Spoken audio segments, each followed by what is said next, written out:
untuk bisa menegakkan konsep sadumuk bathuk sanyari bumi apapun sepetak. Singapura juga demikian, memiliki kapal-kapal selam yang lebih canggih daripada kita. Oke. Secara teknologi. Iya. Wilayah Singapura saya kira tidak, ya kan? Kalau Ya kan? kita tidak mampu mengontrol wilayah perairan persoalannya kita sendiri tidak mampu mendeteksi wilayah kita, mengawasi.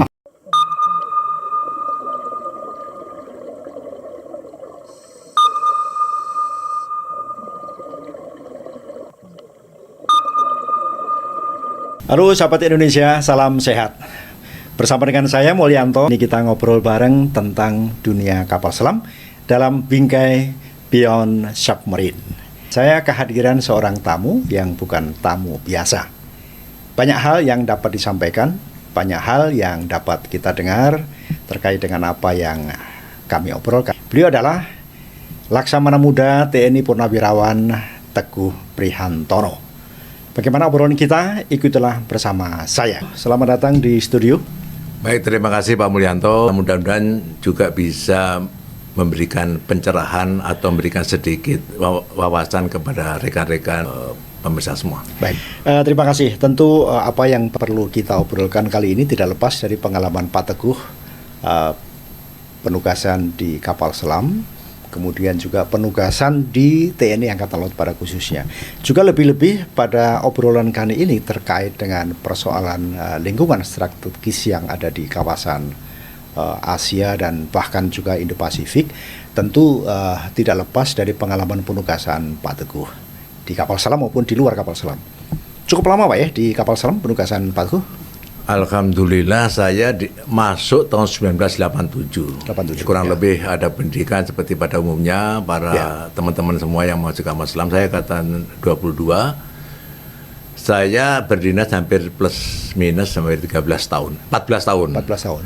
Itu di kapal selam 209 atau yang enggak, saya bervariasi. Pertama saya masuk di Whiskey Class.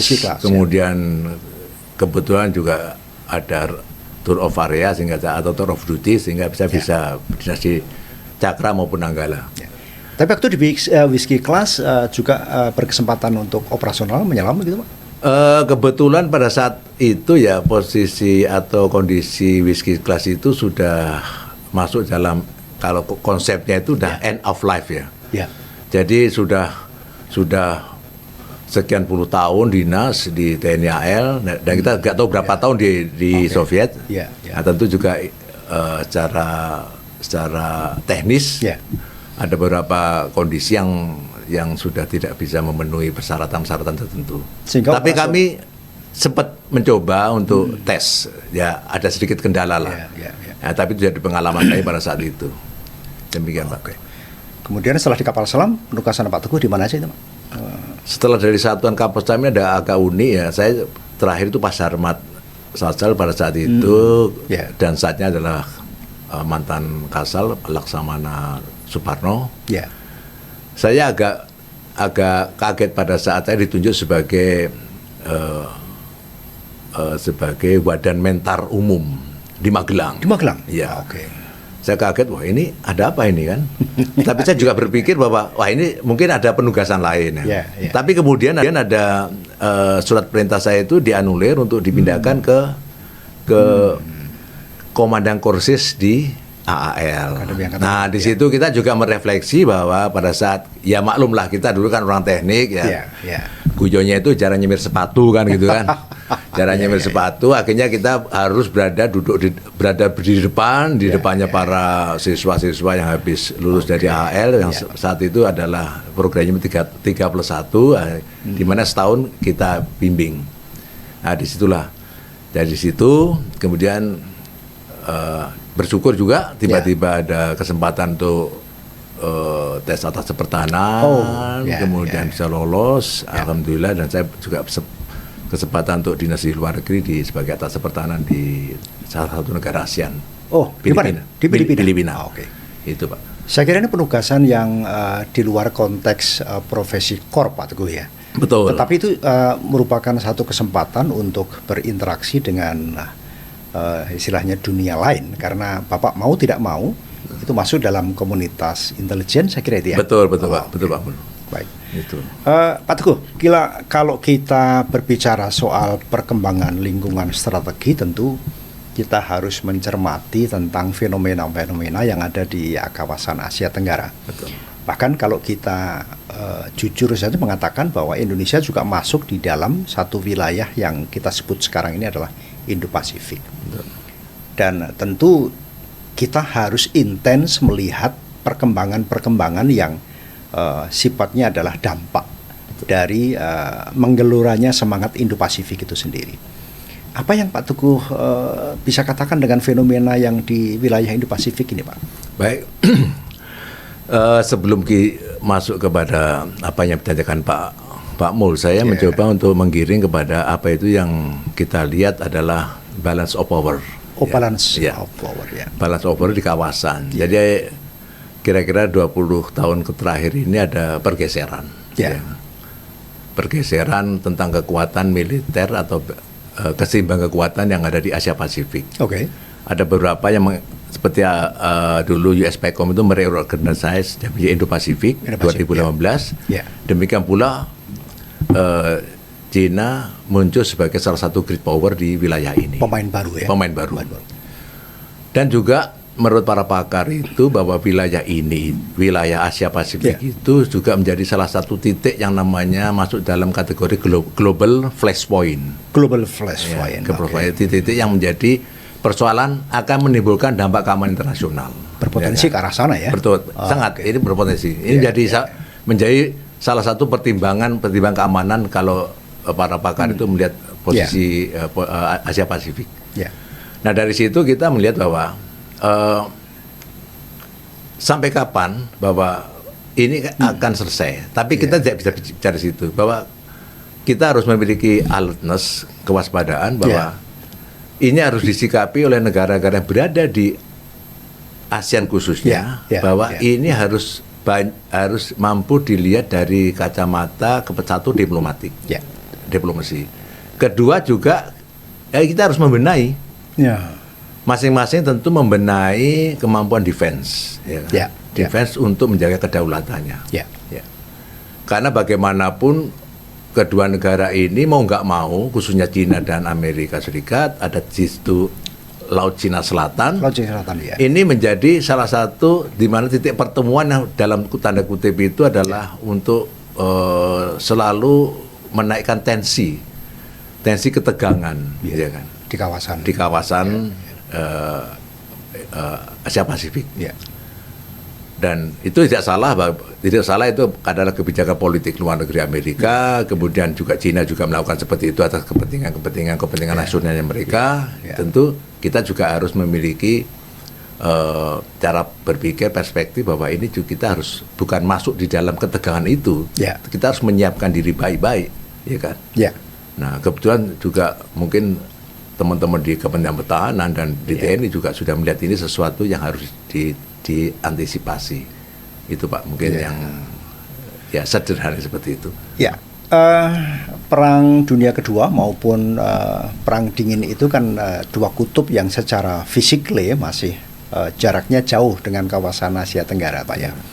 Di mana Soviet pada saat itu dengan Amerika. Nah, sekarang dengan munculnya kekuatan baru di Asia, Cina menjadi katakanlah di mata Amerika dia menjadi sebuah kekuatan yang dikhawatirkan oleh pihak Amerika sendiri. Meskipun Cina kelihatannya Pak Teguh ya, dia dengan BRI Belt Road Initiative itu kelihatannya dia membangun dari aspek ekonomi yang jauh dari konsep hard power, dia soft power. Tetapi apapun alasan China untuk bisa membangun sebuah kekuatan dengan konsep soft power, tetap saja Amerika melihatnya itu sebuah hard power. Nah, Lemhanas pernah juga mengestimasi bahwa tahun 2037 kita mau tidak mau harus menerima satu dampak spell dari perseteruan kalau memang hard power ini ketemu gitu Pak. Nah, kita ini sebagai negara kita mengenal negara yang satu bebas kawasan nuklir, kemudian juga kita yang bebas aktif, maka posisi perkembangan lingkungan strategis ini sedikit banyak kita mengalami satu dilematis gitu. Nah, kira-kira kekuatan apa Pak yang bisa kita persiapkan untuk bisa menegakkan konsep sadumuk bathuk sanyari bumi, apapun sepetak berapapun kekuatan wilayah kedaulatan kita tidak boleh terganggu dengan dampak apapun, termasuk kemungkinan adanya flashpoint yang di wilayah Laut Cina Selatan.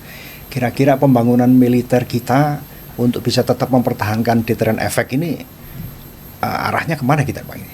Oke. Wah, luar biasa ini Pak. Dari apa yang disampaikan Pak Mul. Jadi begini, kita ini sebagai negara berdaulat tentu juga harus jangan segan-segan, kita harus melihat perkembangan dinamika hubungan interaksi antar negara di Asia Pasifik khususnya, dan melihat negara-negara besar ini harus berlanjut ya. Dikaitkan dengan apa yang harus kita siapkan, tentu begini Pak, kita harus melihat bahwa tadi Cina itu konsep BRI itu sebetulnya itu mengarah kepada tetap pada konteks keseimbangan kekuatan dari aspek ekonomi. Kalau kita melihatnya dari keilmuan itu adalah soft balancing. Soft balancing atau soft power, itu benar. Demikian pula Amerika mencoba untuk berdiplomasi soft power. Tetapi Amerika is American, kan? Bahwa bentuk diplomasi itu adalah bisa diluncurkan dengan pengerang kekuatan. Karena tidak bisa melihat bahwa LCS itu sesuatu yang harus menurut Amerika itu tidak bisa didiamkan. Tapi ini terus bergerak Cina itu untuk membangun kekuatan militernya.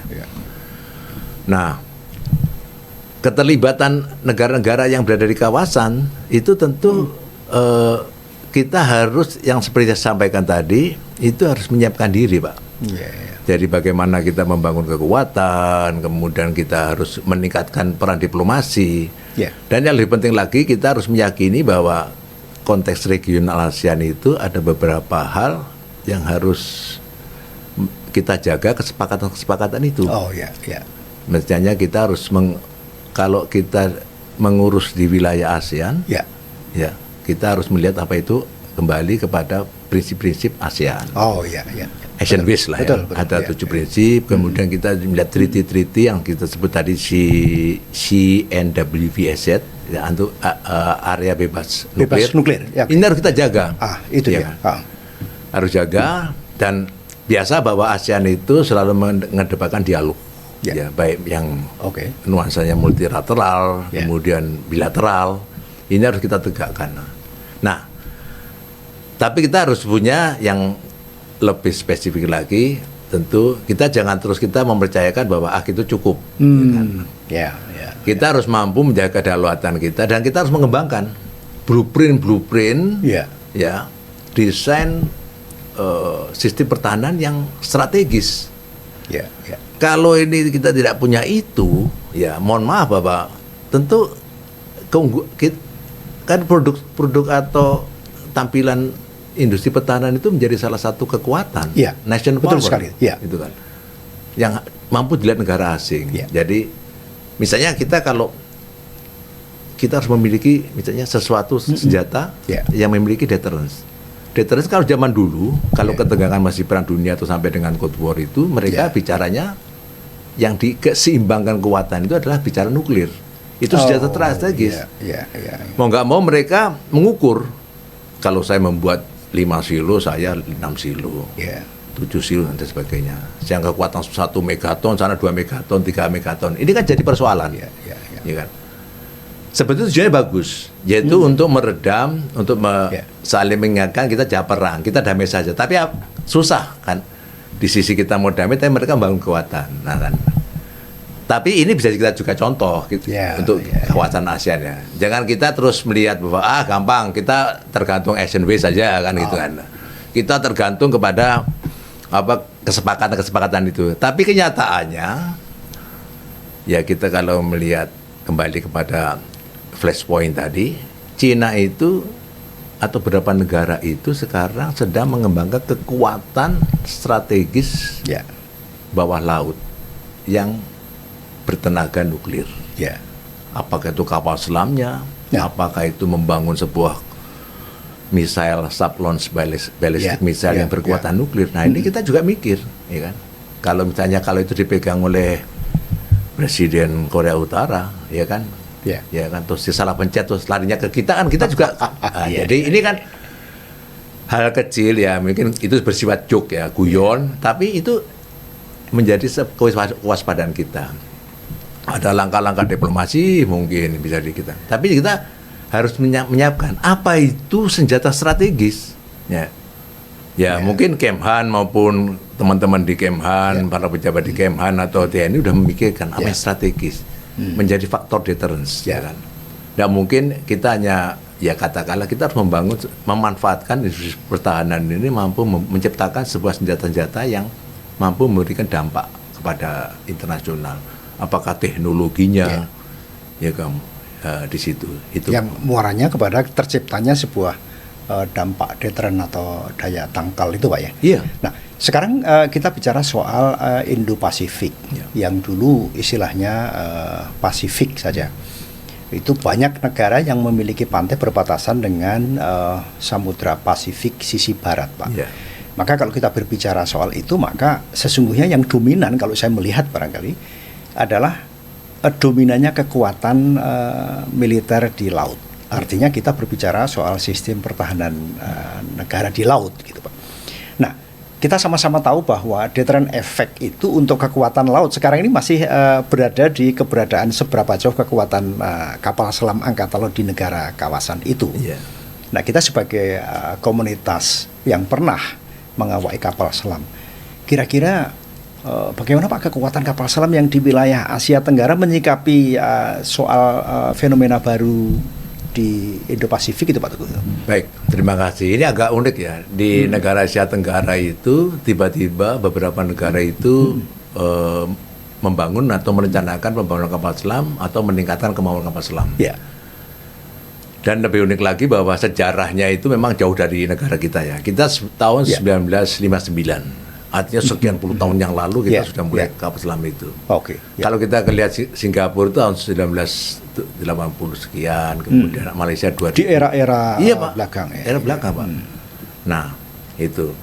Kemudian Cina, apalagi India, Pakistan, terus kemudian Australia. Artinya apa? Bahwa terjadi peningkatan kekuatan kapal selam di wilayah Asia Pasifik, khususnya Asia Tenggara dan beyond. Dan ini harus kita cermati bahwa mengapa mereka beli itu, ya kan? Mengapa mereka memperkuat kapal selam? Mungkin kita juga tahu persis bahwa keunggulan kapal selam kita sebagai orang kapal selam tahu persis bagaimana sih kekuatan selam kapal selam diciptakan itu apa dan sebagainya. Memiliki kekuatan gaya gerak yang siluman dan sebagainya, memiliki senjata yang handal dan sebagainya, dan tidak terdeteksi. Dan ini kelihatannya menjadi salah satu. Memang kalau saya baca dari beberapa penjelasan itu, dari data itu menyebutkan bahwa mereka alasan pokoknya adalah klasik itu melindungi kedaulatan mereka sendiri, Pak. Kedaulatan, menjaga silent on communication, kepentingan ekonomi di laut. Tapi saya kira lebih dari itulah ya kan. Nah, tentang nuklir ini juga menjadi sesuatu yang harus kita cermati juga kan. Emang kita susah ini. Kita berada di negara yang tidak boleh memiliki nuklir. Tapi kita ke selatan itu, kalau kita ketahui bersama, mungkin juga ada di media bahwa ada fakta baru namanya AUKUS itu telah memberikan rekomendasi mengizinkan bahwa mereka untuk membangun 6 kapal selam Australia khususnya dan nuklir, tenaga nuklir. Ini artinya meskipun itu masih antara 2030-2050, tapi kita bisa membaca kira-kira ini akan seperti apa. Lingkungan kita sudah jelas bahwa kita berkomitmen untuk anti nuklir, tapi secara environment kita berada terkurung oleh satu konsep negara-negara tetangga kita yang maniak terhadap perkembangan nuklir. Itu kan juga satu dilema. Nah, Cina apalagi, mereka juga membangun 6 kapal selam nuklir yang mampu untuk meluncurkan balistik perkembangan nuklir dari bawah laut. Kemudian India ada 3 atau 6 juga yang namanya bagus, Arihan Class. Arihan Class, ya. Pakistan mencoba, ya kan? Nah, ini artinya apa?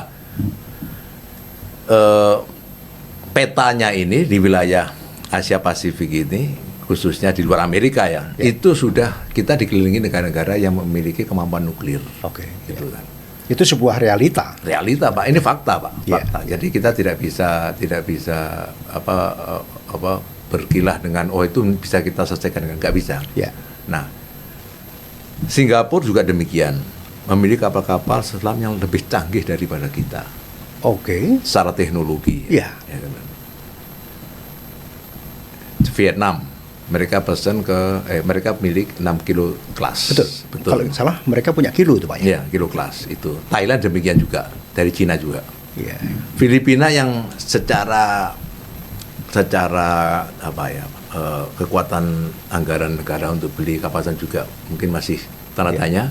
Juga tapi mereka sudah menyiapkan beberapa personilnya sekolah ke Perancis. Kalau saya lihat dari data itu untuk menyiapkan untuk membangun kekuatan kapal selam. Artinya apa? Nanti di perairan Asia Tenggara ini akan berseliweran di bawah laut itu kapal-kapal selam milik mereka. Dan kita tahu persis bahwa sebagian besar wilayah itu yang memiliki peran besar adalah Indonesia. Nah, kita hampir berapa itu? 5.000, 2.000, hampir 3/4 dari 5.000 kilometer persegi itu, 5 juta kilometer itu adalah perairan. Kita bisa dan kebetulan wilayah-wilayah itu menjadi wilayah yang sangat tepat bagi operasi kapal selam. Nah, ini artinya apa? Bahwa kita nggak mau itu harus menyadari bahwa kita butuh. Tentu juga kita harus mengimbau kepada bahwa Kementerian Pertahanan dan pemerhati masa pertahanan, kita juga harus memberikan ke situ, kan? Mau apa ini, kan? Kan? Mereka contoh Singapura itu luasnya perannya di mana sih, kita nggak tahu persis. Tapi kekuatan kapal selamnya melebihi kita. Jadi itu kan, apakah mereka itu nanti beroperasi di wilayah Singapura? Saya kira tidak, kan? Kalau kita tidak mampu mengontrol wilayah perairan, persoalannya kita sendiri tidak mampu mendeteksi wilayah kita, mengawasi. Ini persoalannya, kan? Dan apakah teknologi kita punya? Mohon kepada bapak-bapak yang ada di Kemhan atau di TNI memikirkan itu. Alat persoalannya. Gitu. Pak Teguh, ini kalau kita bicara saya tambah, Pak. Mohon maaf. Jadi kekuatan bawah air ini yang bertenaga nuklir ini, Cina sedang menaikkan. Amerika juga membuka program lama, nama IUSS. Iya, Pak. Integrated Underwater Surveillance System. Artinya apa? Ini memang sengaja dibangkitkan lagi program-program yang sudah sekian tahun 70 itu. Kelihatan melihat adanya perkembangan kekuatan bawah air khususnya yang dimiliki oleh Cina. Nah, kalau kita bicara soal nuklir ini, Pak Teguh, kita kepatuhan kita kepada kesepakatan Bangkok, Pak, bahwa kita adalah Treaty of Bangkok, bahwa kita adalah terikat pada satu persoalan bahwa kita tidak masuk dalam wilayah nuklir. Tetapi nuklir dalam konteks weapon atau persenjataan dengan nuklir dalam konteks teknologi. Kalau kita bicara kapal selam ini, kalau kita bicara soal endurance atau daya tahan operasional di bawah air ini kan konteks nuklir dalam konteks sumber tenaga, Pak. Tetapi kalau kita sudah dengar nuklir itu seolah-olah kita sudah alergi bahwa itu mau tidak mau masuk ke wilayah nuklir. Ini yang kadang-kadang kita harus bisa memberikan pemahaman. Nuklir apa yang kita implementasikan? Apakah untuk kepentingan sumber atau resource tenaga kapal selam atau untuk kepentingan senjata? Kalau untuk kepentingan durabilitas tenaga, saya pikir perkembangan ini layak untuk kita kembangkan. Karena mau tidak mau kapal selam kan ini andalannya adalah seberapa lama dia mampu melakukan penyelaman itu terkait dengan persoalan tenaga dan tenaga baterai maksudnya, dan regenerasi oksigen dan lain-lain. Menurut Pak Teguh ini konteks anti nuklir atau bebas nuklir ini pengertiannya hanya khusus untuk dikembangkan di kesenjataan atau bagaimana kira-kira itu, Pak? Baik Pak, jadi kalau kita merujuk kepada aturan resolusi yang dikeluarkan PBB dan yang dibuat referensi Treaty of Bangkok, itu adalah senjata nuklir yang akan digunakan untuk senjata. Oh, untuk weapon plus ya, Pak. Yang akan berakibat kepada dampak strategis. Pemahaman dampak strategis itu adalah misalnya daya ledak. Terus luas ledakan, ya kan? Luas ledakan itu, dampak ledak, luas ledakan, dan dampak persoalan-persoalan yang ditimbulkan bila senjata itu digunakan. Ya kan? Itu yang dilarang, ya kan? Nah, kita coba geser sedikit, Pak, bahwa yang deterrence effect dari sisi soft power, ya kan? Itu kita ini memiliki, Pak, sumber daya manusia atau para pakar-pakar ahli nuklir banyak di Indonesia itu, dan kita memiliki laboratorium yang di Puspitec Serpong. Ini bisa diaktifkan dalam tanda kutip untuk pemanfaatan non militer, ekonomi, kesehatan dan sebagainya. Tapi ini juga harus bisa menjadi satu simbol, simbol adanya sebuah keunggulan teknologi yang dimiliki oleh Indonesia, Indonesia juga bisa memberikan dampak, ya kan? Oh, Indonesia they have a nuclear, itu pasti, ya kan? Tapi untuk apa? Nah, tapi dengan kemampuan itu kan tinggal menggeser. Suatu saat apabila teknologi itu dikuasai dengan benar, ini kan bisa digeser, ya kan? Yang dipakai untuk kepentingan ekonomi dan sebagainya, kesehatan, dunia, teknologi yang lainnya bisa digeser untuk kepentingan persenjataan, ya kan? Itu pesan, ya kan? Pesan yang disampaikan bahwa dia unggul, tinggal bagaimana sebetulnya. Berarti ada satu message yang membuat orang lain menjadi khawatir atas penguasaan teknologi nuklir yang kita miliki, Pak. Betul, Pak. Jadi itu kan. Jadi deterrence effect secara langsung psikis itu akan seperti itu, ya kan? Nah, kita kembali, bagaimana sih untuk bisa mengoperasikan sebuah kapal selam dengan endurance yang cukup lama? Dan teknologi sudah ada, Pak. Ya kan? Kalau kita pernah baca atau kita pernah dengar kita di media itu adanya AIP, ya kan? Air Independent Propulsion. Itu beberapa negara sudah mengembangkan. Beberapa teknologi itu dikembangkan baik oleh kerjasama antara Jerman dengan Swedia, atau Prancis, atau pihak Spanyol. Di India juga ada mengembangkan itu. Ini menjadi tuntutan, yaitu tuntutan bahwa daya tahan kapal selam untuk beroperasi di bawah air itu menjadi sesuatu yang mutlak untuk isu-isu keamanan kontemporer saat ini. Pak Teguh, kita tahu bahwa kekuatan superpower ini sesungguhnya kan masih ada. Bahkan sekarang ini munculnya China di kawasan Pasifik terutama itu menjadi sebuah fenomena baru. Amerika semenjak Presiden Donald Trump menciptakan atau melemparkan satu isu tentang perlunya pembentukan Indo-Pasifik. Nah, ini nampaknya ada sebuah kekuatan baru yang mendorong negara-negara di Asia Tenggara terutama memaknai fenomena baru kekuatan China ini, kemudian ditentang oleh Amerika, katakanlah begitu, yang lazim dilakukan negara-negara yang memiliki angkatan laut di kawasan Asia Tenggara ini cenderung kepada arah pembangunan kekuatan angkatan laut. Kita tahu bahwa kapal selam ini masih menjadi sebuah ikon. Seberapa tangguh kekuatan angkatan laut negara itu adalah bagaimana kekuatan kapal selamnya. Sehingga Filipina pun yang bisa kita katakan angkatan lautnya sedikit katakanlah tidur begitu, sekarang memiliki satu gagasan untuk pembangunan kapal selam. Nah, kita ini Pak Teguh, yang relatif di kawasan Asia Tenggara semenjak awal tahun 1980, dekade 80 itu, kita termasuk pendahulu untuk pembangunan atau penguasaan teknologi kapal selam. Kira-kira dengan Filipina yang sudah jelas-jelas mengarah kepada kapal selam yang kalau tidak salah buatan Spanyol. Lalu langkah yang bakal kita tempuh ini arahnya kemana soal pembangunan kapal selam? Hanya sekedar wacana kah atau ada action plan yang betul-betul menuju ke realita, Pak? Baik, terima kasih.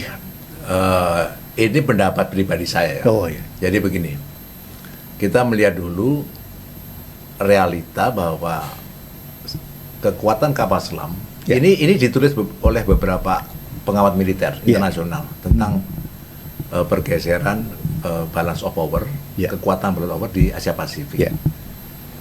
Beberapa tulisan itu menyatakan bahwa mereka khususnya Cina itu mengandalkan kekuatan bawah air. Kekuatan bawah air yang saya tekankan tadi dengan kekuatan nuklir. Nah, pihak Amerika membalas dengan tadi saya sampaikan membuka kembali program-program yang untuk kontrol di bawah air, integrated underwater surveillance system. Nggak tahu di mana mereka nyebar, saya tidak tahu. Dan di manakah rencana Cina untuk bisa mendeploy itu sampai sejauh mana? Tapi kalau kita melihat kemampuan dari senjata-senjata yang mereka kembangkan, itu kan salah satu rudal yang mereka miliki itu Jin. Itu sampai Jin 2 atau Jin 3 itu sampai mampu menempuh sampai 7.500 km. Akan dikembangkan sampai 10.000. Nah, 10 km. Tentu kan target sudah jelas ya. Artinya kalau ada sesuatu konflik yang mengarah kepada intensi perang terbuka itu sudah jelas. Nah, artinya apa? Bahwa kapal selam itu menjadi senjata strategis. Ini adalah fakta yang tidak bisa kita pungkiri. Nah, ASEAN data mengatakan seperti itu. Amresis katakanlah orang bilang seperti itu, lomba-lomba meningkatkan kemampuan bawah air. Padahal mereka kalau ditinjau sejarahnya dalam melahirkan kekuatan bawah air itu tidak lebih dari awal tahun abad 20 lah. Mohon maaf, bukan abad 20, kita masuk abad 20 juga. Kira-kira 2002, 2000 sekian, 1000. Nah, kita sejarahnya gitu. Ya kan. Nah, kembali pertanyaan tadi, bagaimana kan kita? Nah, saya kira begini, kebijakan-kebijakan yang langkah-langkah yang sudah dilakukan oleh TNI, AR khususnya, kemudian pihak Kemhan khususnya selaku kebijakan ini harus lebih kepada kita harus jujur mengatakan bahwa kondisi ini kita memaksa untuk menghadirkan kekuatan bawah air, kita Indonesia menghadirkan kekuatan itu, perkembangan flashpoint di Laut Cina Selatan, isu keamanan maritim itu harus itu perkembangan yang sampai yang tadi kita singgung Australia, kemudian Cina, India, kita harus menghadirkan itu. Karena apa? Untuk defense itu filosofinya kita harus mampu memberikan kepada pihak luar itu bahwa kekuatan kita itu seperti ini. Ada senjata strategis yang mereka secara psikis memiliki keseganan atau ketakutan atau mematahkan niat untuk melakukan sesuatu yang ofensif. Nah, di situ. Nah, ini yang harus kita tonjolkan. Desainnya seperti apa? Nah, kekuatan bawah air kapal selam ini mau nggak mau secara fakta dengan kita melihat tadi itu menjadi kekuatan yang faktor desain strategis, dampaknya luar biasa dipengen. Persoalan nanti apakah itu tidak bisa nuklir itu masalah lain. Itu bisa kita perjalanan dengan torpedo yang memiliki kekuatan atau targeting yang presinya sangat tinggi. Itu. Jadi itu yang kita harapkan, Pak. Nah, berapa jumlah? Nah, tentu bisa banyaklah pakar-pakar kita yang bisa menghitung. Secara kalkulasi tempur paling tidak yang pernah saya dengar minimal ada 18. Memang ada dokumen MF mengatakan 8, ya kan? Itu. Terus kemudian ada revisi. Nah, ya mudah-mudahan revisi itu ada. Kemudian juga ada rencana untuk pergeseran teknologi yang dari 209 ke 12 atau Skopen itu serah. Tapi kita kembali lagi bahwa ada satu keunggulan teknologi yang harus kita capai supaya kita memiliki dampak. Teknologi senjata adalah identik dengan keunggulan sumber daya, keunggulan dari negara itu, kekuatan negara itu yang bisa dibaca oleh pihak-pihak katakanlah negara tetangga. Oke. Ya. Bukan untuk kita itu mau ofensif, tidak. Ya. Bicara defense itu di dalam teori realisme itu sama. Jadi kita harus membangun kekuatan yang mampu memberikan dampak kepada negara-negara sekitar. Ya, blundernya kita tetap kepada konsep civis pacem para bellum, saya kira. Iya. Oke. Itu. Pak Teguh, kalau kita melihat perkembangan terkini dengan Indo-Pasifik ini adalah munculnya kekuatan sinergitas antara India, kemudian Australia, kalau tidak salah, Jepang dan Amerika. Ini Cina pun menganggap bahwa ini adalah NATO versi Asia. Gitu. Tapi mau tidak mau banyak orang bisa menangkap bahwa fenomena ini adalah upaya Amerika untuk membendung kekuatan Cina yang dianggap sudah menjadi bola liar, katakanlah di kacamata Amerika. Bahkan kalau saya pernah dengar juga adanya pembatalan pembangunan kekuatan kapal selam Australia yang dulu berkiblat kepada Prancis, kalau tidak salah. Prancis kemudian diubah menjadi Virginia class, yang itu juga mau tidak mau kiblatnya Amerika. Apakah ini menunjukkan bahwa Amerika tidak lagi memiliki pemahaman tentang teknologi Eropa yang bisa dipakai di bendungan yang dibuat oleh Amerika di kawasan Asia Pasifik? Nah, kita kembali lagi kepada kapal selam yang dulu kita berkiblat kepada Jerman. Saya khawatirnya adalah netralitas atau bebas aktif ini pada kondisi eskalasi yang semakin hari semakin membingungkan kita, maka konsep bebas aktif menjadi semakin kabur. Nah, ini kesempatan ini dibaca oleh negara lain. Kita masuk di dalam kekuatan ngeblok ke salah satu, apakah kita ikut blok yang melawan China atau kita menjadi blok yang melawan sekutunya Amerika, sehingga kekuatan yang selama ini tidak kunjung kita bangun, kapal selam, kita justru menjadi tempat penitipan kekuatan kapal selam yang bisa kita gunakan, tetapi itu bukan teknologi kita, tapi sekedar titipan negara yang kita condong berpihak kepada mana, itu yang akan nanti kita operasikan. Ini berarti kan semakin lama kita semakin melemahkan kemampuan teknologi industri pertahanan kita untuk menghadapi perkembangan eskalasi di Indo-Pasifik gitu. Nah, ini sekali lagi kekuatan kapal selam kita harus kita bangun semandiri mungkin. Sementara yang pernah kita dengar PT PAL itu juga berwacana untuk membangun kepercayaan negara terhadap pembangunan kapal selam yang kalau tidak salah kapal selam mini atau yang kapal selam tanpa awak. Maka ini juga berkembang lagi untuk teknologi angkatan laut kita dengan munculnya kapal selam yang dulunya adalah konvensional diawaki manusia. Kemudian untuk berikutnya sistem pertahanan kita dengan 3 alki tadi itu kan kita harus bersiap untuk mengawal 3 alki ini dengan sumber daya kekuatan militer yang ada, apakah itu terawaki atau dengan kapal selam yang tanpa awak tadi. Ini mungkin juga menjadi pemikiran komunitas generasi penerus satuan kapal selam untuk berpikir apakah kita siap menghadapi munculnya teknologi kapal selam yang tanpa awak atau kapal selam ini. Harapan Pak Teguh kira-kira ke depan tentang pembangunan kapal selam dengan segala macam fenomena dan arah perkembangannya ini untuk Indonesia, khususnya satuan kapal selam di Angkatan Laut, seperti apa nih? Bapak, sebelum kita yang terakhir itu saya coba begini Pak, tentang bagaimana kita membentuk menggunakan teknologi militer yang telah dikembangkan oleh negara lain. Jadi memang politik luar negara bebas aktif itu dalam tatarannya itu pada level-level tertentu tentu kita tidak bisa terus bebas kemana-mana ya. Kita harus jujur, ya kan. Artinya kita itu harus mampu menjaga dalam prinsip-prinsip bebas aktif, tentu kita tidak bisa mengeblok. Tetapi menurut pengalaman saya bahwa tidak bisa kita ini khusus perjalanan kita harus memilih pilihan-pilihan. Teknologi itu tentu ada negara-negara tertentu yang mengembangkan teknologi tertentu penjataan itu yang sudah bertahun-tahun dan mereka miliki dan mereka sudah gunakan sekarang. Dan kita harus juga memiliki mau nggak mau Pak ya, kita harus memiliki mitra-mitra negara strategis. kerjasama dengan strategis itu dengan berbagai environment faktor-faktor yang mempengaruhi mengapa kita milih mereka sebagai teman strategis. Kita nggak bisa mungkir itu. Kita nggak bisa, ya saya harus ini karena saya bebas hati, saya nggak bisa milih ini tuh, malah nggak jadi, ya kan?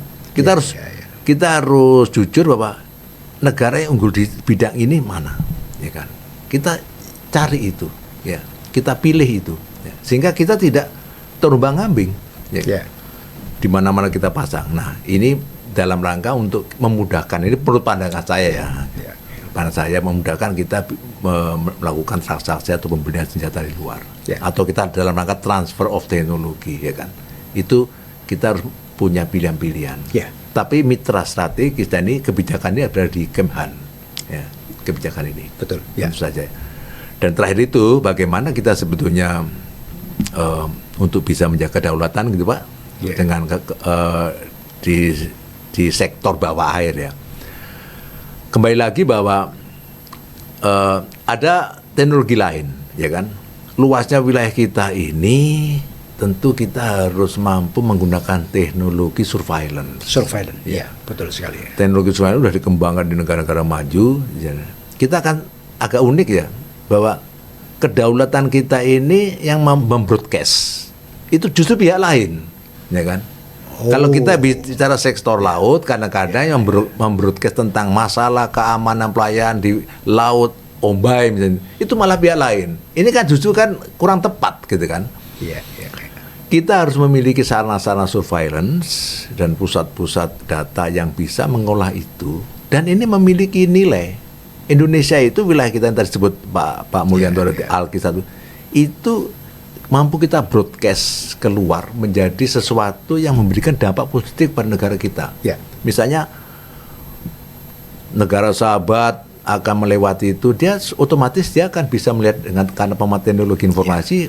Indonesia sudah broadcast bahwa Selat Ombai atau Selat Sunda, Selat Malaka itu dalam kondisi secara umum cuaca dan sebagainya seperti ini, itu bisa kerjasama dengan BMKG. Tetapi yang spesifik tentang laut dan keamanan itu kita harusnya TNI harus mampu membroadcast itu. Jangan sampai kita sudah punya itu, cuman bagaimana mengintegrasikan saja, bagaimana membroadcast, membungkus sesuatu informasi yang katakan bersifat militer jadi informasi publik itu. Nah, surveillance system ini ya banyaklah ya, banyak teknologi berkembang. Kita harus masuk ke situ. BRIN punya tenaga itu, BRIN punya tenaga itu.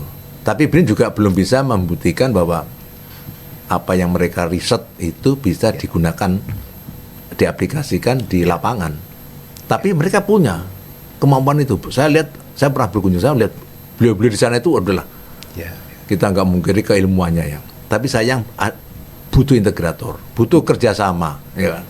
Itu pemanfaatan itu kita atau dengan mitra. Nah, ini harus dibangun. Di titik mana? Tentu kita harus melihat bahwa sudah tetapkan Alki 1, 2, 3 dan sebagainya, saat yang dianggap kritis, kita pasang aja di situ. Kita kembangkan lagi untuk militer, yang kita adopsi saja punya US itu. Intinya kan integrated under surveillance system. Teknologi itu sudah kita miliki semua, Pak.